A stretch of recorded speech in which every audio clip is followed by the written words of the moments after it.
Математик гэж юу вэ? Математик гэдэг нь тоо, бүтэц, хэлбэр, өөрчлөлт болон өөр бусад ойлголтуудыг судалдаг шинжлэх ухаан юм. Математикийн үндсэн ойлголтууд арифметик нь тоонууд болон тэдгээрийн үйлчлүүдийг судлах, алгебр нь тэгштгэл, олон гишүүнд бүх зэрэгтэй айцыг, геометри нь хэлбэр дүрс хэмжээсийг судалдаг, математик анализ нь хязгаар, уламжлал, интеграл зэргийг судалдаг бол магадлал статистик нь тоо өгөгчийн хандлага, тэдгээрийн хувьцааг судалдаг. Математик суурилсан хичээлүүд дизайны салбарт интерьер дизайн, график дизайн, архитектурууд байдаг байна. Санхүүгийн байгууллага нэгтлэн бодох, санхүү, бизнесийн удирдлага, менежмент, хүний нөөц, маркетинг эрх зүй байна. Шинжлэх ухааны салбарт биохим, экологи, биотехнологи, газар зүй, цаг уурын үзэгдлийг судалдаг байна. Технологийн салбарт нь програм хангамж, хиймэл оюухан, мэдээллийн систем, сайбер аюулгүй байдал, мултимедиа технологи.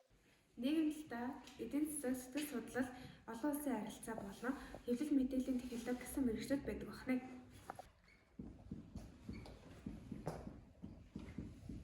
2025 оны эсэлтийн ерөнхий шалгалтын математикийн хичээлийн бишвэрийн нийт үргэлжлэх хугацаа 100 минут байдаг ба 1-р хэсэг дээрээ 36 даалгавартай 72 оноотой байдаг байна. 2-р хэсэг дээрээ 4 задгал даалгавар болон 28 оноогоор тус авдаг байна.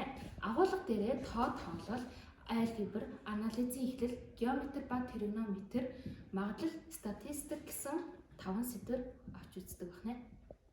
Математикийн хичээл заавал судлах, сонгон судлах, өнзөрүүлэн судлах нь юугаар ялгаатай вэ? Заавал судлах нь бүх хүүхэд эзэмших ёстой мэдлэг. Сонгон судлах нь эсрэлийн шалгалтанд бэлдэж байгаа хүүхдүүдийг заавал судлахын хичээлийг өнзөрүүлэн эзэмшихэд нь тусалдаг. Өнзөрүүлэн судлах нь олимпиад дуралдааны чиглэлээр яваа хүүхдүүдэд математикийг илүү өнзөрүүлэн ойлгоход нь тусалдаг байна. Математикийн хичээл нь яагаад мэргэжил сонголцож чухал вэ? Орчин үед ганцхан шинжлэх ухааны хичээлүүд бус бүх хичээлүүдийн 90% нь математикийн хичээл хэрэгтэй байгаа учраас математикийг ээж өгөх нь чухал. За математикийн хичээл нь бидний амьдралд ямар хэрэглээ болдог вэ?